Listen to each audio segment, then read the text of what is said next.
Police वाले की बात हो, है ना, अगर हम लोग बात करें कि एक इंस्पेक्टर है, पेशे से पुलिस इंस्पेक्टर है, तो आपको लगेगा बड़ा जिम्मेदार आदमी है, बड़ा कानून के प्रति और लोगों के प्रति उसकी जिम्मेदारियां हैं जिनका वो निर्वाह करता है।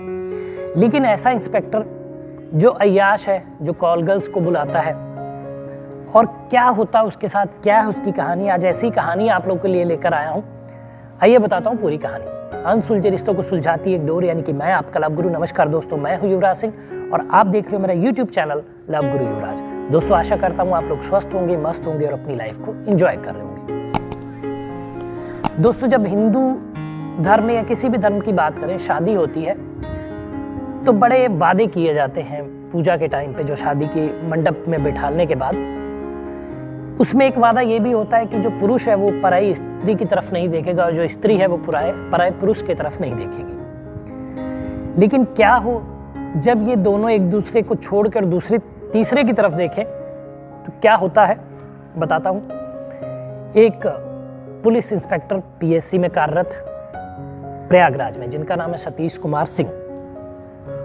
ये घटना के बारे में आपको न्यूज में पता होगा कि उनकी गोली मारकर हत्या कर दी गई। लेकिन ऐसा क्यों हुआ वो मैं आपको आज विस्तृत पूरा समझाऊंगा। इनकी शादी होती है, शादी के बाद ये अपनी पत्नी के साथ रहते हैं। अब ये शादी कुछ साल तक चलती है। अब इनको एक बच्चा भी होता है, लेकिन इस दौरान नौकरी की वजह से इनको जगह जगह ट्रांसफर की वजह से जगह जगह जाना पड़ता था। पत्नी बेहद विश्वास करती थी इन पे कि मेरे पति हैं, भगवान समान बोला जाता है पति को, सारी चीजें थी। लेकिन ये इधर उधर मुंह मारने से बाज नहीं आते थे। कभी कोई लड़की कॉल गर्ल, कभी कोई, ऐसा सीन इनका चलता था। इस वजह से घर में कलह होती थी, लड़ाई होती थी, झगड़ा होता था। अब भाई जाहिर सी बात है, पत्नी इस चीज को कभी भी वो नहीं चाहेगी कि उसका पति कहीं और बांटा जाए किसी और के साथ, और उसका कहना ये जायज भी था। ऐसी चीजें होती रहती थी और ये उसको हड़काते डांटते थे। धीरे धीरे और बढ़ता गया तो इन्होंने मारना भी शुरू कर दिया। अब जो इनकी पत्नी थी, उन्होंने अपने घर पे भी इस बात की शिकायत की, अपने भाई से बताया, अपना दर्द बयां किया। उन लोगों ने भी, यानी कि इनके सतीश कुमार सिंह के ससुराल पक्ष ने भी इनको समझाने की कोशिश की, लेकिन ये मानने को तैयार नहीं थे। कहते कि कोई आदत होती है ना किसी की, तो वो बदलती नहीं है, चाहे आप उसको इतना इतना काट डालिए। यही इनके साथ था। फिर तो मंजर इतना भयानक होने लगा कि अपनी पत्नी और मासूम बेटी के सामने भी ये कॉल गर्ल को लाते थे और अपने कमरे में लेकर चले जाते थे। बताइए, कोई वाइफ ये चीज टॉलरेट कर पाएगी? तो वो भी नहीं कर पाती थी। वो भी इस चीज से आग बबूला होती थी, परेशान होती थी, और जब वो इसका विरोध करती थी तो फिर लड़ाई झगड़े होते थे। ये सारी चीजें ये करते थे, मारते भी तो अब तो हाथ भी छोड़ते थे। ऐसा इनका सिलसिला था। अब ये सिलसिला रेगुलर चलता रहा, कॉल गर्ल से मिलना, और ये प्रयागराज में कार्यरत थे, पीएससी के इंस्पेक्टर थे। तो इनकी वाइफ ने प्लानिंग किया कि क्यों ना इनको सबक सिखाया जाए और उनको रास्ते से हटा दिया जाए। अब ये बातें शेयर करती या किसी और आदमी से, पुरुष से कहती, तो जाहिर सी बात है कि बातें लीक होने का डर और फिर सजा और सारी चीजें होती। लेकिन उन्होंने जरूरी समझा कि क्यों ना मैं अपने भाई को ये सारी चीजें बताऊं। देवेंद्र, इनके भाई का नाम, यानी कि सतीश कुमार सिंह के साले, इनसे ये सारा डिस्कशन करती हैं कि ऐसा ऐसा है, मेरे पति ऐसा करते हैं और मैं चाहती हूँ कि अब इनको जो है हम लोग रास्ते से हटा देते हैं। दिवाली की रात, अभी थोड़े दिन पहले ही दिवाली बीती है, आप लोग सबने एंजॉय किया दिवाली में। इनकी क्रेटा गाड़ी और ये प्रयागराज से आते हैं लखनऊ, राजाजीपुरम। फिर इनको अपने घर यहीं लखनऊ में ही जाना था। इस दौरान जो इनकी साले के साथ प्लानिंग होती है, यानी कि अपने भाई के साथ जो प्लानिंग थी, वो भी पढ़ा लिखा था, बीटेक किया हुआ लड़का, 35 साल के करीब उम्र उसकी, होशियार एकदम।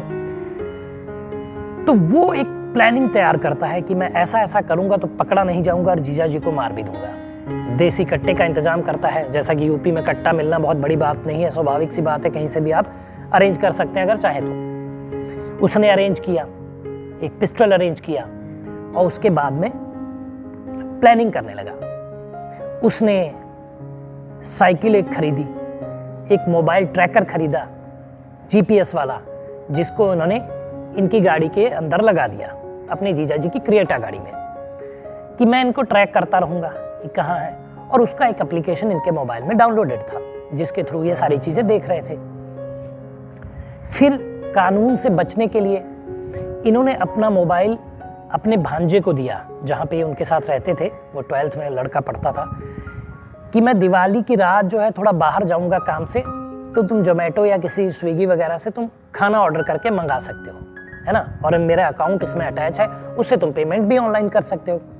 ये महज एक आडंबर था, दिखावा था, ये जस्टिफाई करने का कि मैं उस टाइम अगर कोई बात होती तो लोकेशन से पता चलेगा था कि मैं अपने रूम पे या अपने घर पे था। बड़ी अच्छी प्लानिंग। एक साइकिल इन्होंने सेकंड हैंड खरीदी एक दुकान से कहीं से, उसको इन्होंने चारबाग में खड़ा किया। चारबाग रेलवे स्टेशन उत्तर प्रदेश की राजधानी का, सभी जानते हैं, फेमस रेलवे स्टेशन है। फिर जो है अब इनकी पत्नी और ये दिवाली में उनके घर पहुंचे किसी रिश्तेदार के यहाँ।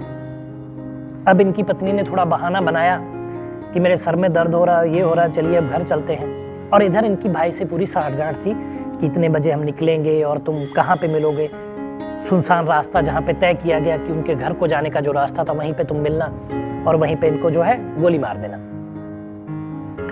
ये चीज़ें हुई। फिर जो वो ट्रैक तो कर ही रहा था मोबाइल कि कहाँ से कैसे चले हैं, कि कहाँ पे पहुँचे हैं, ये सारी चीज़ें ट्रैक हो रही थी। और जैसे ये सारी चीज़ें ट्रैक हो रही थी, वो अपना उसने आया और वहाँ से साइकिल उठाई और साइकिल लेकर वो अपनी जगह पे पहुँच गया जहाँ पे अंधेरा था और इनके घर के पास, और पार्किंग में गाड़ियाँ खड़ी थी, और जहाँ पे कुछ ऐसा सीसीटीवी का कुछ सिस्टम नहीं था, वहाँ जाके वो बैठ जाता है और ट्रैक भी करता रहता है कि कहाँ गाड़ी पहुँची, कहाँ आ रही है। ट्रैकिंग के साथ उसको पता चलता है कि आने वाले हैं और ये अपनी पूरी तैयारी कर लेता है। अपना पूरा वो जो पिस्टल था इनका वो लोडेड था और दूसरा जो देसी कट्टा था वो भी लोडेड था। और जैसे ही गाड़ी पहुँचती है, रात के समय हो चुका था 12-1 बजे का, गाड़ी पहुँचती है और ये जो पुलिस इंस्पेक्टर साहब हैं ये उतरते हैं और जाके दरवाज़ा खोलते हैं, अपने घर का गेट खोलते हैं, लॉक खोलते हैं। उसी दौरान ये पीछे से गोली चला देता है। एक गोली के बाद वो गिर जाते हैं, फिर ये दूसरा पिस्टल निकालता है, धड़ाधड़ कई सारे फायर करता है और उनकी जान ले लेता है। और जब तक वहाँ से नहीं हटता, जब तक इनको संतुष्टि नहीं हो जाती है, पुष्टि नहीं हो जाती है कि इनके जीजा जी की जान चली गई है। तो ये कहानी थी जिसमें पुलिस ने जब छानबीन शुरू की तो सारी चीज़ें धीरे धीरे सामने आती रही। फिर इनका जब मोबाइल बरामद किया गया तो मोबाइल में वो GPS डिवाइस वाला ऐप था, जो सख्ती की गई तो वो लॉगिन किया गया तो उसमें सारी हिस्ट्री पता चली। धीरे धीरे कड़ियाँ जोड़कर पुलिस ने क्राइम को सॉर्ट आउट कर लिया और उनके साले को और पत्नी को पकड़ लिया और पता चल गया कि ये लोग इस चीज़ में लिप्त थे। ये थी कहानी दोस्तों। लेकिन मैं कहता हूँ ऐसा हुआ क्यों? अगर आप अपने रिश्तों के प्रति सच्चे हैं, ईमानदार हैं, तो ऐसी चीज़ें नहीं होंगी आपके साथ। आपका जीवन खुश होगा, खुशमय होगा, अच्छे से आप रहेंगे, जीवन को जिएंगे, एंजॉय करेंगे। लेकिन ऐसी हरकतें करेंगे जैसे शादी के बाद पराई औरतों से मिलना, कॉल गर्ल को बुलाना, तो मेरे ख्याल से ये चीज़ें थोड़ी सी गलत होंगी। हाँ, इनकी पत्नी अगर पुलिस कंप्लेंट करती और सेपरेट हो जाती तो मुझे लगता आज उनको जेल नहीं जाना पड़ता और इनकी जान नहीं जाती। लेकिन दोनों बातों को मैं बोलूँगा कि अगर आप शादीशुदा हैं तो आप इन चीज़ों को फॉलो करें, विश्वास करें, है ना, और ऐसी हरकतें ना करें। दूसरी पराये औरतों से मिलना, अगर आप, है ना, अगर फीमेल हैं, पराये मर्दों से मिलना, तो रिश्ते को जिए। और अगर आप नहीं मतलब वो टॉलरेट कर पा रहे तो आप अलग हो सकते हैं। ऐसा कुछ भी वो बाउंडेशन नहीं है कि 7 जन्मों की बात हुई तो 7 जन्म साथ ही रहना है। आप अलग भी हो सकते हैं।